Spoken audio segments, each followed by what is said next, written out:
A medieval man wakes before dawn. He does not smell of roses. He does not smell of clean linen. He smells of weeks-old wool soaked in animal labor and human sweat, of a straw mattress where fleas have been breeding since autumn. The cold is not the clean cold of an open window. It is the thick, biological cold of a room shared with breathing bodies, family, perhaps a goat, and the slow rot of the world outside. And yet, he is about to wash his face. He is about to say a prayer, comb his hair with a bone comb, and present himself to the world as a man of dignity. He will do this because he was taught to, because his body, however battered by labor and infestation, is still the body through which he moves through society, because cleanliness, or something he understands as cleanliness, is not a luxury in the Middle Ages. It is a moral act. Here is what most people believe about medieval hygiene, that it was non-existent. That men wallowed in filth, bathed perhaps once a year if the mood struck them, and simply accepted the biology of their own decay as the background condition of life. This belief is not entirely fabricated, but it is not the truth. It is a comfortable myth that hides a far more disturbing reality.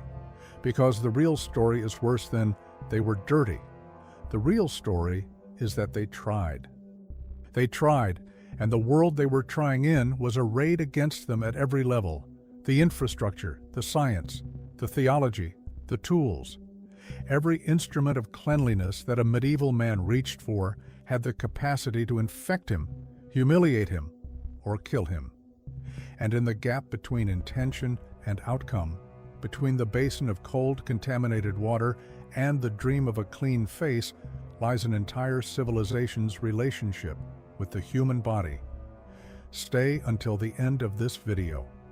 Because the answer to what medieval male hygiene actually looked like involves stale urine used as shampoo, a theology of lice, a beard that in certain circumstances could get you killed, and a professional whose job combined shaving your face, washing your scalp with fermented urine, extracting your rotting teeth, and opening your veins with a blade, all before noon.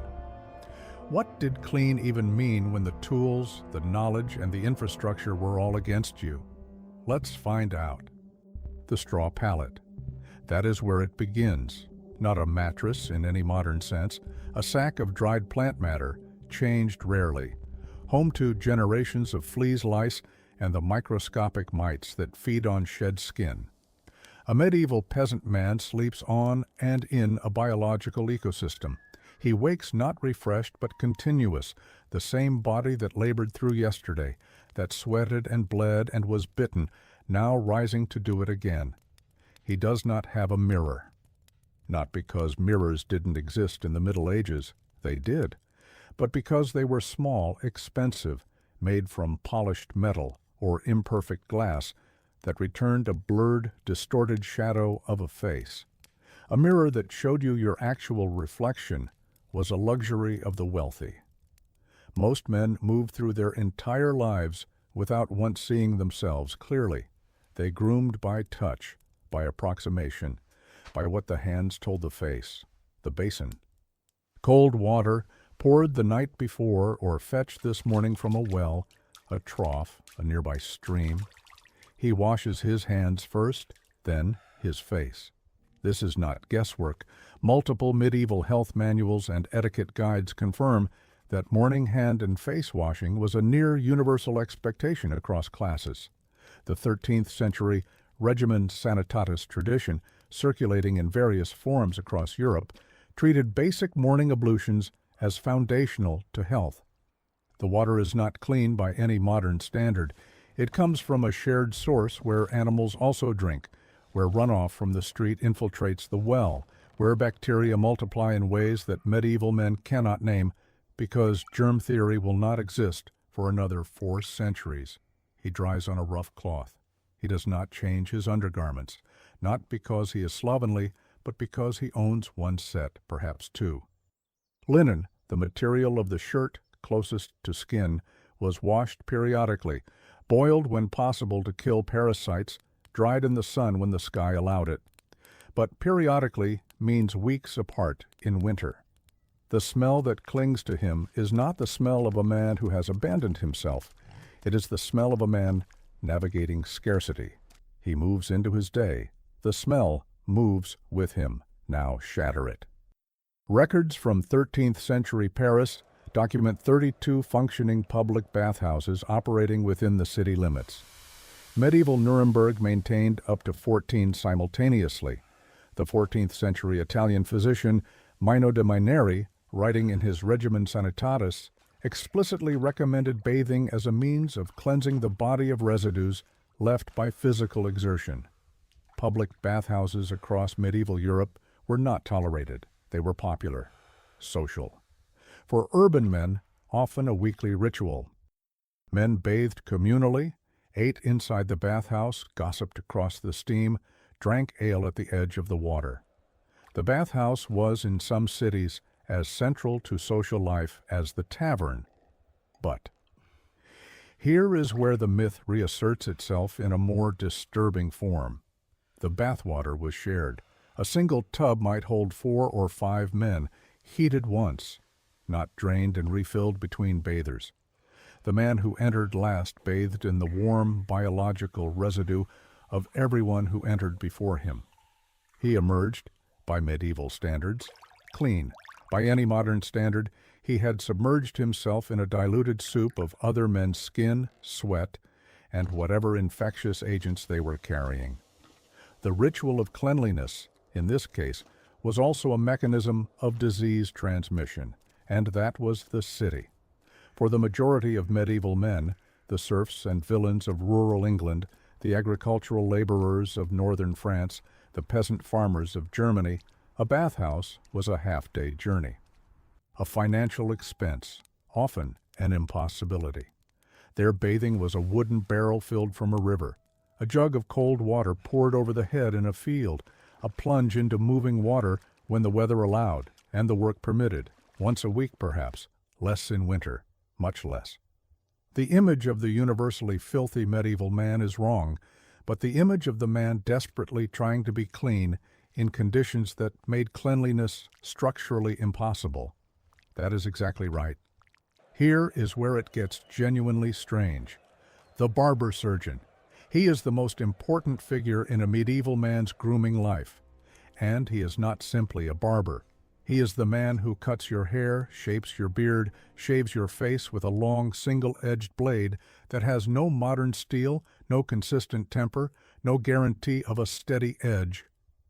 He is also the man who extracts your teeth when they rot past endurance, who performs bloodletting, the opening of veins to release disease, as a standard medical procedure, who lances the abscesses that form from infected wounds, sets broken bones, examines your urine for signs of systemic illness, and amputates when amputation becomes the only remaining option.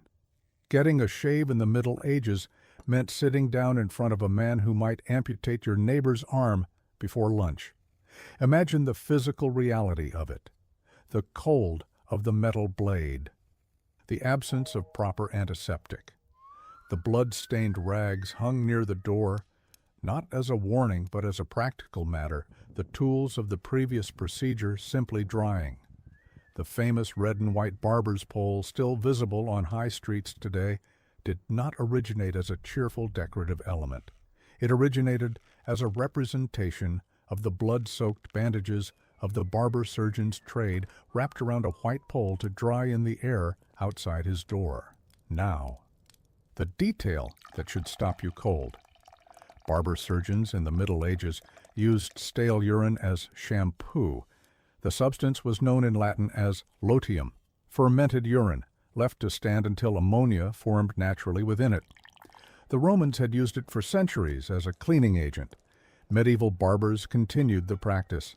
The ammonia cut grease, loosened debris, lifted the sebum from the scalp. In the logic of pre-modern chemistry, it worked. The smell was secondary.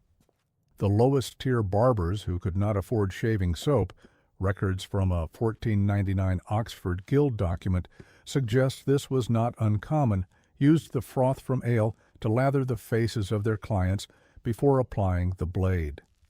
A medieval man's weekly shave involved someone lathering his face in fermented urine or ale foam, then drawing a blade across his skin with no mirror, no antiseptic, no steady electric light, and no legal recourse if the hand trembled.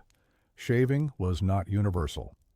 Young men across most of medieval Europe were typically depicted clean-shaven in manuscript illustrations and court records, while older men and laborers kept beards, partly for warmth, partly because a shave was an expense and a risk that exhausted men could not always justify. Monasteries required monks to shave every Saturday in preparation for Sunday Mass. Because mirrors were expensive and rare inside the monastery walls, monks shaved one another, face to face, with communal razors. The intimacy was unremarkable. The invisible risk of passing infection from one cut face to another was entirely beyond their understanding. Do not look away from this one. Lice and fleas were endemic to medieval life across every social class. Not a problem of the poor, not a problem of the lazy, a problem of the age.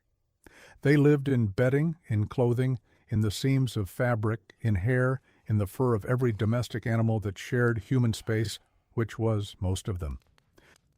The difference between a nobleman and a peasant was not whether he had lice. It was how vigorously and expensively he fought them. Medieval men used fine-toothed combs carved from bone or horn to drag parasites from their hair. Oils, olive oil, almond oil, lavender oil, were worked into hair and beards, partly for grooming, partly because the oil suffocated insects against the scalp. Herbal pouches of wormwood, tansy, and rosemary were worn against the body as repellents. Alder leaves were scattered on floors. A documented medieval flea trap involved a piece of bread covered in glue with a candle placed at the center, left burning at night to attract and catch fleas by the heat and light. They were not passive. They fought back constantly, creatively, with everything available to them. But they also believed, on the basis of the prevailing natural philosophy of their age, that lice spontaneously generated from dirt and sweat, that the body itself produced them from its own corruption. Without any understanding of reproduction, contagion, or the biology of parasitic insects, elimination was impossible. You could trap, you could comb, you could repel, you could never eradicate. And then there is the darker layer. When Thomas Becket, Archbishop of Canterbury, was murdered in 1170 and his body was prepared for burial, the monks who undressed him made a discovery that stopped them cold. Beneath his vestments, pressed directly against his skin, Becket wore a hair shirt, a coarse garment of woven animal fiber worn as an act of deliberate penance, and that shirt was alive. Contemporary accounts recorded that the lice infesting it were so numerous they boiled over, in the words preserved by the monks present, like water in a simmering cauldron. This was not recorded as a scandal. It was recorded with reverence, because for certain devout men in the Middle Ages, refusing to wash and enduring parasite infestation was a deliberate act of spiritual discipline, a mortification of the flesh, a rejection of worldly vanity. The lice were not a failure of hygiene. They were an achievement of holiness. The body, filthy and suffering, was closer to God. Step back from the individual man. Look at the system surrounding him. A serf or villain in medieval Europe did not own his own time. His labor, a specific number of days per week, per season, was owed to his lord by law, by tradition, by the threat of displacement. His day began before light and ended after dark during harvest and planting. The physical reality of his body was inseparable from his social and legal position. He worked in fields fertilized with animal and human waste. He handled the carcasses of dead livestock. He stood in water and mud for entire seasons. His hands were always broken and bleeding at the knuckles in winter. And in winter he slept beside his livestock, cattle, pigs, the warmth of their bodies a survival strategy in a world without central heating. not a failure of civilization, but an adaptation to it. Washing was not simply a matter of will or desire. It was a matter of fuel, water, time, and access, all of which were controlled by systems outside the individual man's power. To heat water required wood or peat. To collect water required proximity to a source and the time to fetch it. To wash clothes required an entire day of labor, boiling, scrubbing, rinsing, drying, that the agricultural calendar did not always permit. When a medieval peasant man did not bathe for 2 weeks during harvest, it was not because he didn't care. It was because the 2 weeks that he had not bathed were the 2 weeks that fed his family through the winter. The relationship between Christianity and the body in the Middle Ages was not simple. It was not a single doctrine. It was a war. On one side, monastic orders maintaining remarkably sophisticated sanitation systems.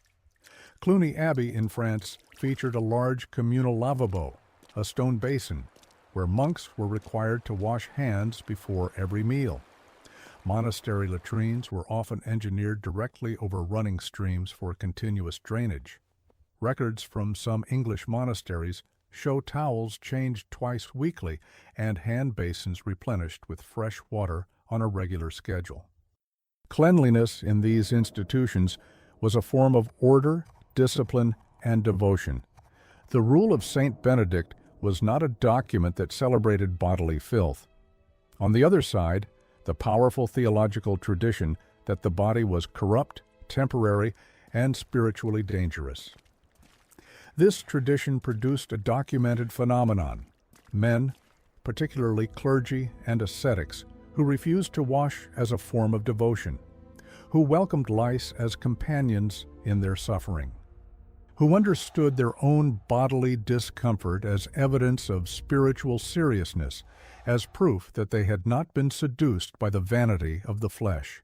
This was not the majority, but it was documented, influential, and loudly recorded.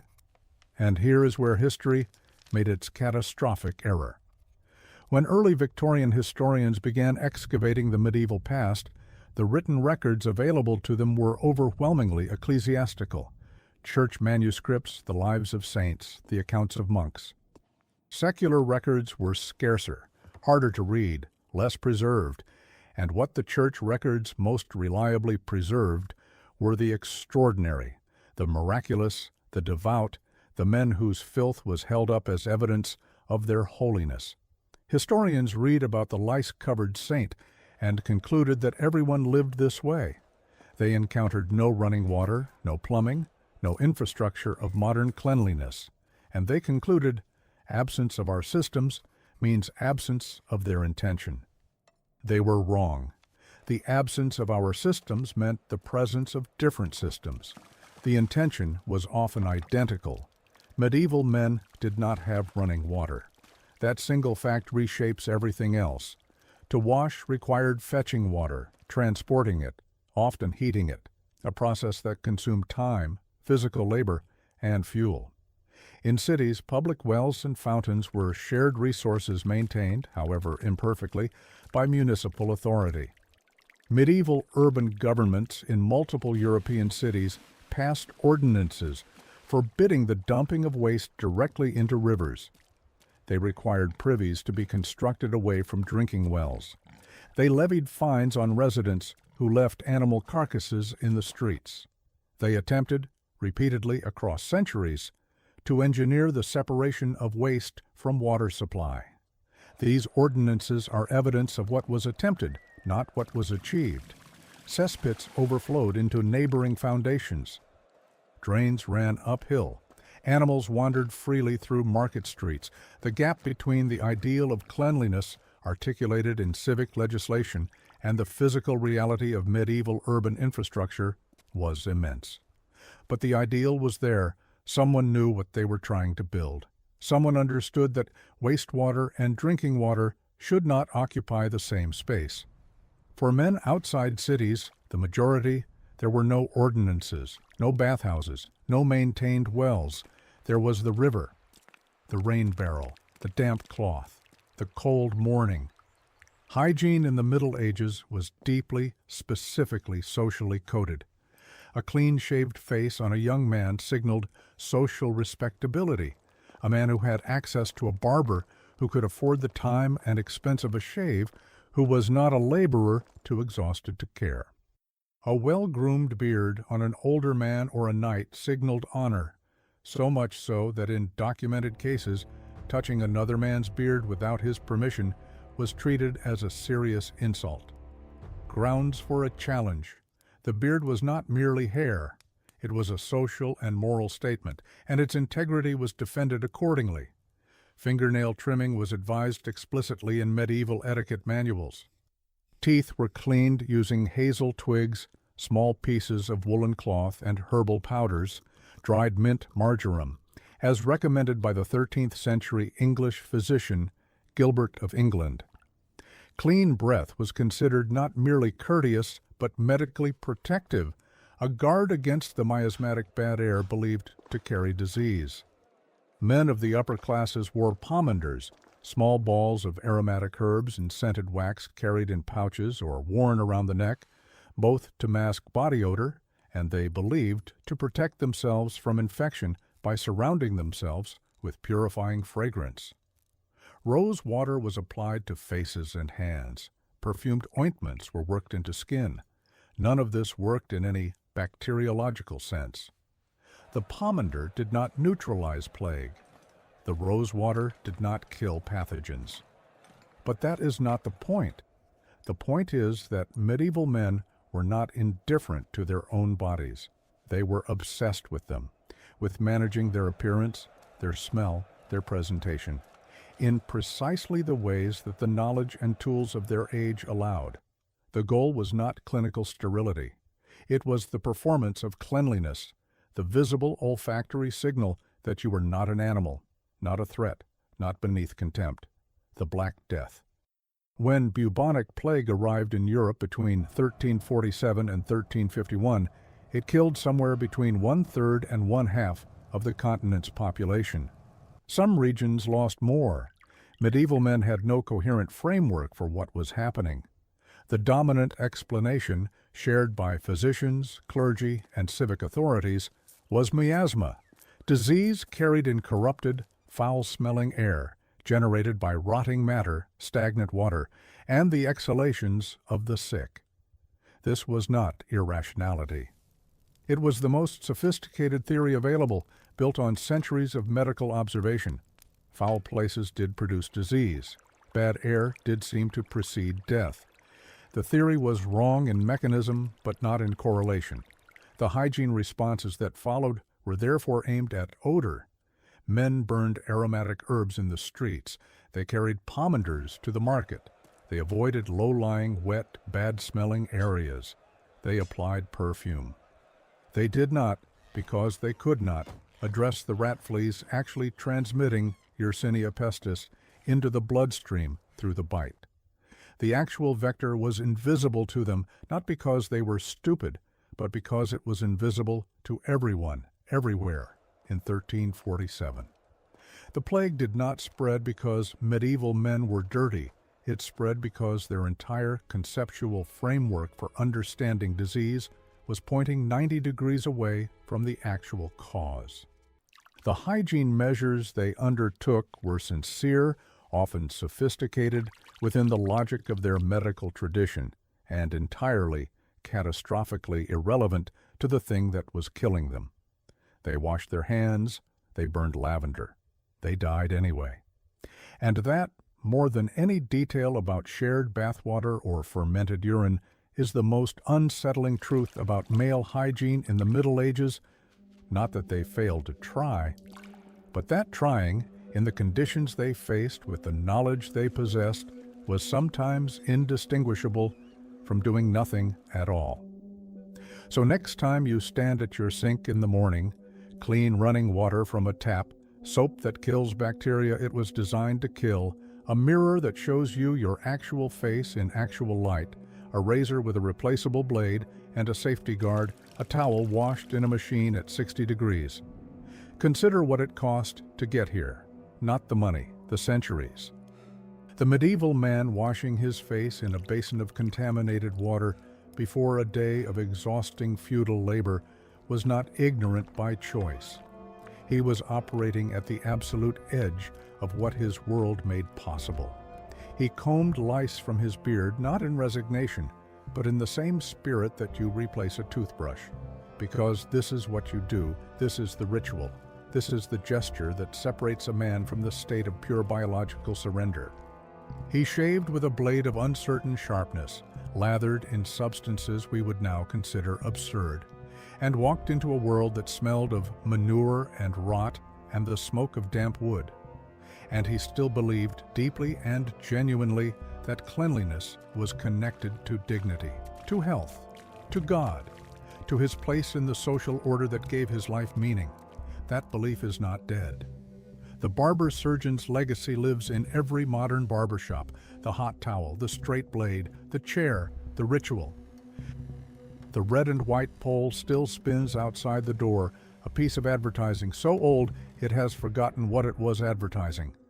The social anxiety about male grooming, the fear of smelling wrong, of looking unkempt, of appearing beneath your station, that is not a modern invention. It is ancient, documented in etiquette manuals, written when most men couldn't read them, enforced by a social logic that predates cologne and deodorant by 800 years. The belief that a clean man is a trustworthy man has never fully gone away. It just moved indoors to better plumbing. Tell me in the comments, what stopped you cold? Was it the stale urine shampoo, the lice theology, the shared bathwater, heated once for 4 strangers? The barber who extracted teeth between shaves? Whatever it was, I want to know. Leave it below. If this kind of history, the kind that reaches under the myth and pulls out something far stranger and more human than you expected, is what you're here for, subscribe. There is more where this came from.